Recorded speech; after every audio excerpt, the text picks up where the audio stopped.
Assalamualaikum warahmatullahi wabarakatuh. Saya Nolita Eka Putri dengan NIM 1802049. Kali ini saya akan mempresentasikan mengenai tugas akhir semester saya dalam mata kuliah jaringan saraf tiruan. Dalam materi pembelajaran itu mengenai metode perseptron. Baiklah, langsung saja pada video di sini saya sudah menyediakan studi kasus yang akan saya kerjakan, yaitu di mana judul studi kasus saya yaitu adalah mengenai gejala pasien kaki gajah pada tahun 2015.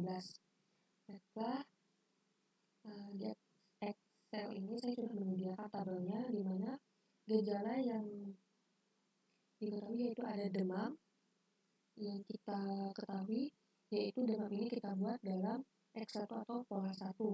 Lalu ada gejala kedua yaitu pola 2 X2 sampai dengan pada gejala ke-10 atau X10. X10 ini adalah sama dengan pola 10.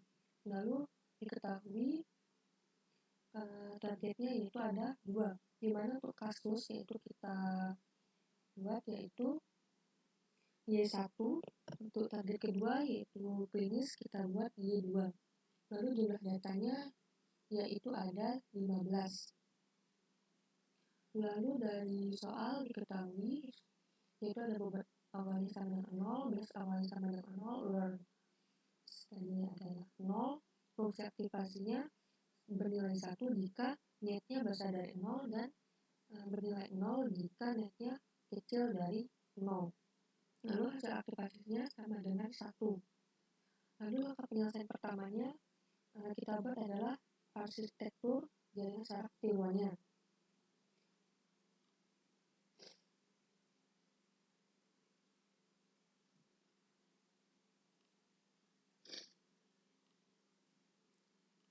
Bisa kita lihat untuk arsitektur jaringan saraf tiruannya.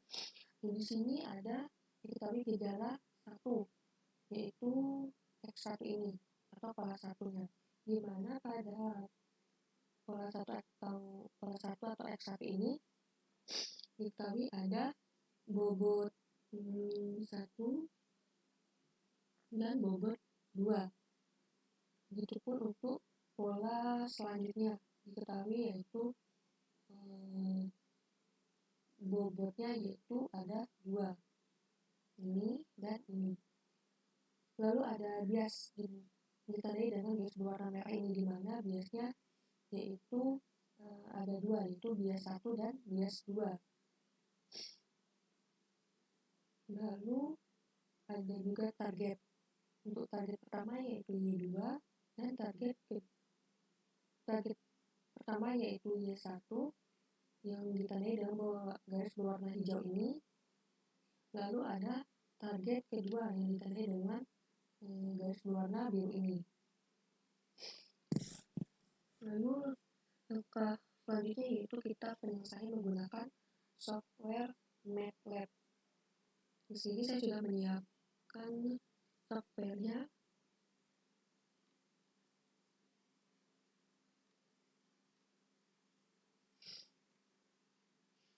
Di sini saya sudah membuat codingnya. Kita lihat. Lalu langkah selanjutnya adalah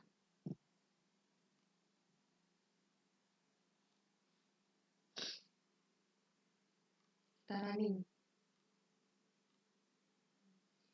Bisa kita lihat hasil runningnya sebagai berikut.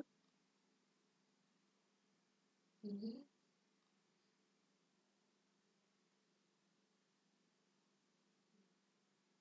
P ini adalah pola, di mana pola ini tadi ini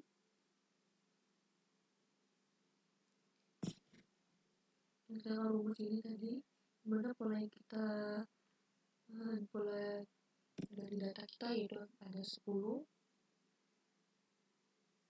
lalu ada T yaitu target, lalu ada bobot yaitu bernilai 0, biasnya 0,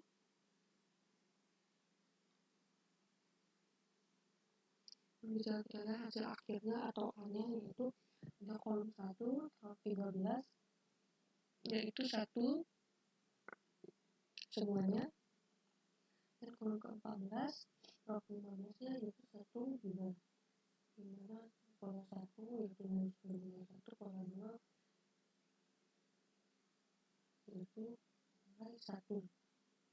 Lalu PF nya PF, lalu errornya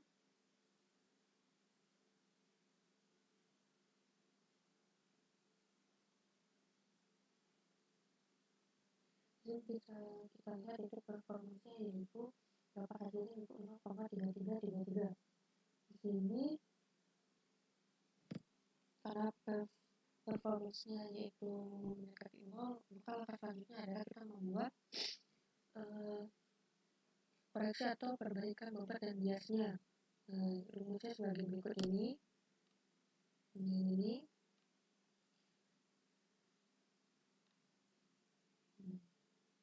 DW ini adalah koreksi atau perbaikan bobot dan biasnya. Bisa kita lihat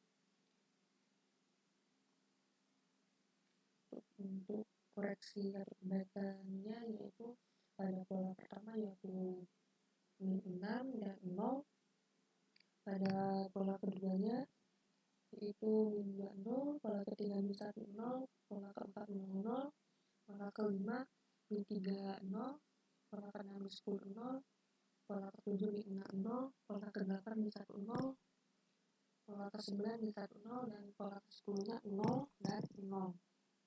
Lalu ada bobot juga ini.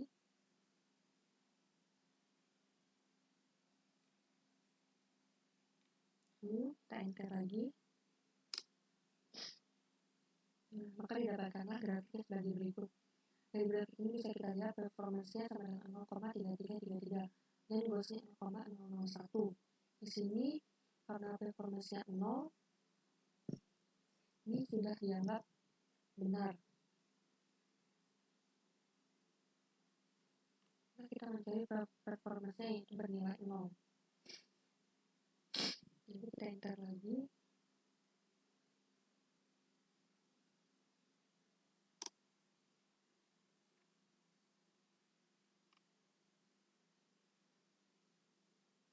Sini bisa kita lihat setelah melakukan koreksi atau perbaikan bobot dan biasnya, maka selanjutnya adalah kita membuat proses pelatihan.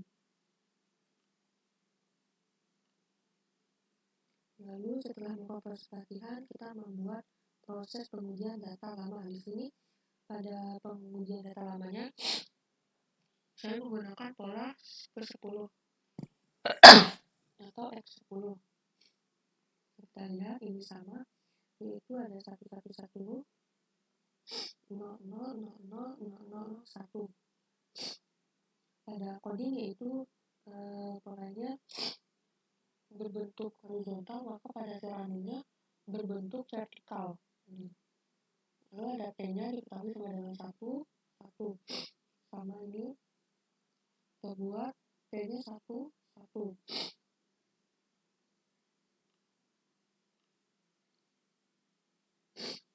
Lalu ada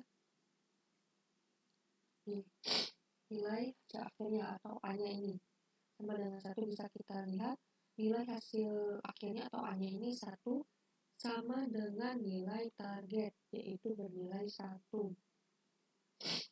Maka dari hasil ini bisa kita buat yaitu nilai hasil akhir atau A-nya itu sama dengan target. Maka ini bisa kita simpulkan bahwa pada pengujian data lama ini yaitu benar dan dapat dikenali polanya.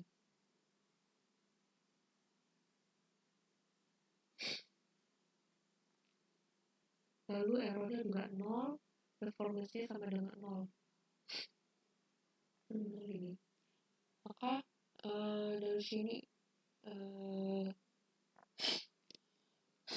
pola yang kita buat ini sudah benar dan sudah dikenali. Lalu selanjutnya kita enter lagi.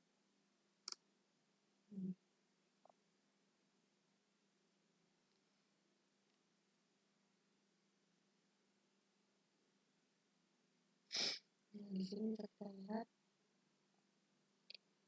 selanjutnya adalah kita melakukan proses pengujian data baru. Di sini pada kodenya yaitu P-nya berbentuk horizontal. Ini kita buat random saja, lalu pada hasil runningnya polanya ini berbentuk vertikal sesuai ini dengan ini ya.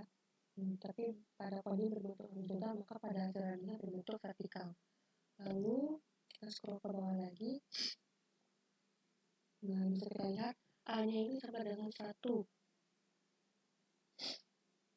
sama dengan nilai target yaitu nilai 1. Ini tadi.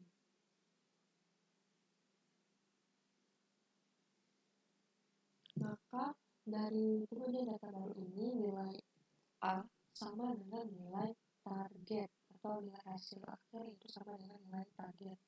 Maka dari hasil pengujian menggunakan MATLAB ini dapat kita simpulkan bahwa dengan hasil pengujian dengan menggunakan MATLAB, maka semua target itu sama dengan semua outputnya, atau targetnya itu Y1 dan Y2.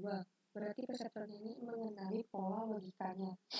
Atau dengan adanya pengujian data baru yang berbeda dari data pelatihan sebelumnya atau data lama, dia dapat mengenali pola yang sudah dilatih sebelumnya.